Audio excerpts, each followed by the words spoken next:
the Fulton County, Georgia election interference case against President Donald Trump. The district attorney and a top prosecutor have been ordered to publicly testify under oath about a matter that they've tried to keep private. Fani, Willis and Nathan Wade allegedly involved in romantic relationships and relations when she hired him to work on the case while Wade was divorcing his wife. Our Dre Clark joining us live.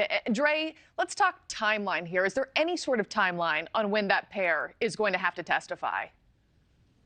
Yeah, good morning to you, Markie. February 15th, one day after Valentine's Day, is when the two alleged lovers will have to go to court to testify about their relationship. Now, Fulton County DA Fani Willis faces a subpoena, as well as Nathan Wade, the man she hired as a special prosecutor for her very high-profile Georgia elections interference case. Again, they will both now have to appear in court and testify publicly in about 2 weeks about their relationship. Now, the Atlanta Journal-Constitution was first to report about that subpoena.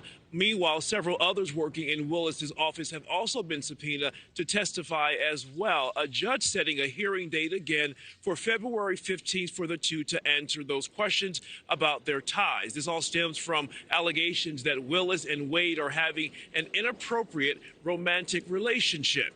Attorney Ashley Merchant filed the motion asking a judge to dismiss the case against her client because of that alleged relationship. Merchant has also filed a lawsuit asking Willis, or accusing Willis rather, of failing to comply with the Georgia Open Records Act, something Willis denies. Now, meanwhile, Willis maintains there is nothing inappropriate happening between both her and Wade, and she believes this is an attempt to railroad her case against former President Donald Trump. And speaking of Mr. Trump, he is also now making calls for the case against him to also be dismissed, citing conflicts of interest between Wade and Willis. But certainly everyone will be watching to see what happens in that courtroom, Marquis, on February 15th.